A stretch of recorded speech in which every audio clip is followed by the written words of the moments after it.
لیکن اللہ تعالیٰ جسے جہاں سے چاہے بچائے.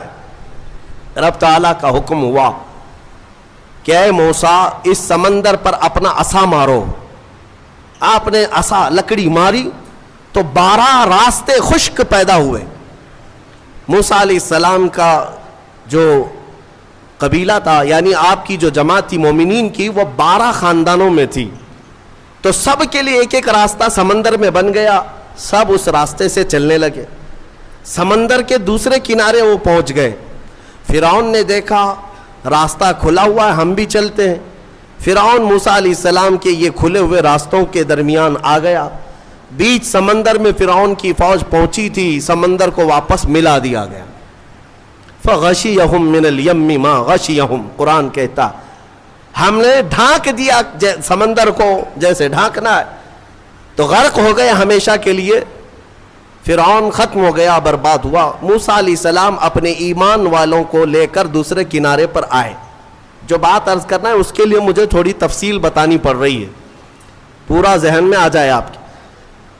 دوسرے کنارے آئے, موسیٰ علیہ السلام نے شکرانہ ادا کیا. یہ عاشورہ کا دن تھا. پھر آپ کوہ طور پر چلے گئے موسیٰ علیہ السلام, جب آپ پر تورات نازل ہو رہی تھی. حضرت موسیٰ علیہ السلام 40 دن کے لیے گئے تو ہوا کیا, ان کی قوم میں سامری نام کا ایک شخص تھا جو موسیٰ علیہ السلام کے خاندان کا تھا. اس نے کیا کیا, سارے لوگوں کے پاس جو جو سونا چاندی تھا سب اکٹھا کیا, اس کو پگھلایا, میلٹ کیا, اور اس سے ایک بچڑا بنایا. گائے کا بچڑا بنایا. اور اس کے بعد اس کی کلا کیا تھی یہی بتانا مجھے ہے. اس بچڑے کو بولنے کے قابل بنا دیا. میاں سونا اور چاندی کا وہ بچڑا بولتا تھا. اندازہ کرو, یہ سیل اور بیٹری کا زمانہ نہیں ہے کہ آج کے کھلونے جیسے بولتے ہیں. آپ کو تعجب نہیں ہوگا, لیکن وہ 3000 سال پہلے اگر بچڑا بولتا ہو بغیر سیل کے, بغیر بیٹری کے, اور کوئی نہ ٹیپ ریکارڈ, اس کے اندر کوئی چیز نہیں, لیکن بولتا تھا, تو قوم گمراہ ہو گئی. اور سامری سب کو کیا کہتا تھا کہ موسیٰ کا جو خدا ہے نا, جسے وہ ملنے گئے, وہ خدا یہی ہے, یہی بچڑا ہے. یہ بچڑے کی پوجا وہیں سے شروع ہوئی تھی. اور جو گمراہ ہوئے وہ عبادت میں لگ گئے, اور ایسی عبادت, اسی کے پاس اعتکاف, اسی سے نظر, منتیں, سب بچڑے کے پیچھے لگ گئے کہ تو ہی ہمارا سب کچھ ہے, ہمارا فلاں کر دے, ہمارا فلاں کر دے. بچڑا بولتا بھی تھا. یہ تعجب کی بات ہے نا, حیرت کی بات ہے. میرے عزیزوں, اس سے بڑے حیرت کی چیزیں بھی آ جائیں, تمہارا ایمان مضبوط ہونا چاہیے. آج کے زمانے میں کہتا ہوں, اگر کوئی جھاڑ, اگر کوئی درخت بولنے بھی لگ جائے اور تمہیں اپنی طرف بلائے کہ میرے اندر خدا چھپا ہے, آ جاؤ, اے ایمان والو, تمہارا ایمان مضبوط ہونا چاہیے. اور ہرگز اس طرح کی حرکتوں پر یقین نہ کرو, بلکہ یہی تسلیم کرو, پوری دنیا بھی عجوبے دکھائے, میں یہ تسلیم نہیں کر سکتا, میرا خدا تو اللہ ہی ہے. اللہ الصمد, وہ بے نیاز ہے, وہ ہماری آنکھوں میں نظر نہ آئے گا. ہم دنیا میں اس طرح بہت سارے لوگ ابھی گمراہ کرنے والے لوگ آئے ہیں, سامری کی طرح ابھی بھی بہت سارے ہیں. سوشل میڈیا میں بھی بہت سارے سامری گھسے ہوئے ہیں جو سنیوں کے عقیدے کو کیپچر کر رہے ہیں کہ خدا ہمارے پیر صاحب کے اندر آیا ہے. کبھی کوئی پیر صاحب مرید کرنے سے پہلے یہ بتا دیتے ہیں میں تمہیں خدا دکھا کر مرید کروں گا. اور کہاں دکھاتے ہیں؟ ارے بکرے کے بھیجے میں دکھاتے ہیں. ہاں, یہ سنا ہے آپ نے. ایک صاحب ہمارے پاس آئے, انہوں نے کہا تھا ہمارے پیر صاحب اس وقت تک مرید نہیں کرتے جب تک خدا کو نہیں دکھاتے. ہم نے کہا کہاں دکھاتے؟ کہا بکرے کے بھیجے میں دکھاتے. کیوں؟ پیر صاحب کا فیورٹ ہے یہ بھیجا, بھیجے میں. یہ مجھے فلسفہ نہیں سمجھ میں آیا, بھیجے میں کیوں دکھایا جاتا ہے؟ نعوذ باللہ من ذالک, نعوذ باللہ. رسول کریم صلی اللہ تعالی علیہ وسلم کے علاوہ دنیا میں کسی نے یہ دعویٰ نہیں کیا کہ میں نے اپنی کھلی آنکھوں سے اللہ کو دیکھا ہے. کسی نے یہ دعویٰ نہیں کیا.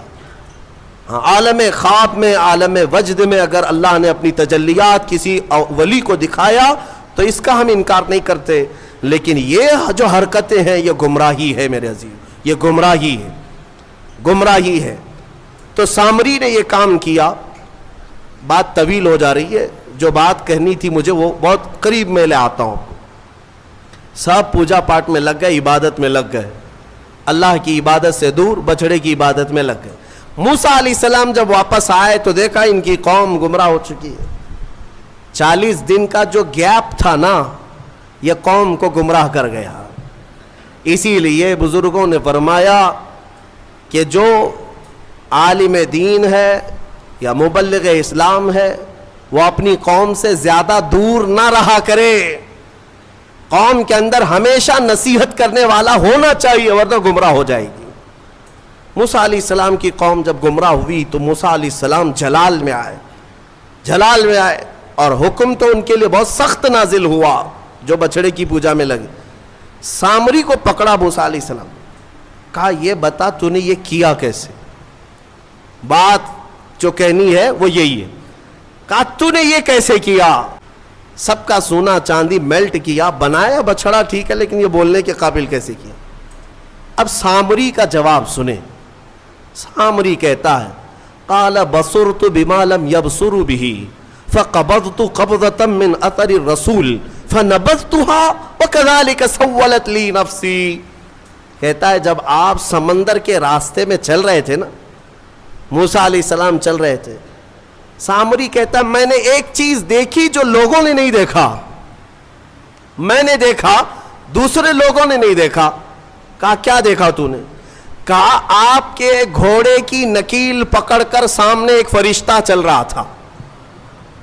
حضرت موسیٰ علیہ السلام نے کہا ہاں وہ جبرائیل علیہ السلام تھے. جبرائیل علیہ السلام آئے تھے جب راستہ عبور کر رہے تھے. تو سامری کہتا ہے میں دیکھ رہا تھا آپ کے آگے آگے ایک فرشتہ چل رہا تھا. تو موسیٰ علیہ السلام نے کہا تو پھر کیا کیا؟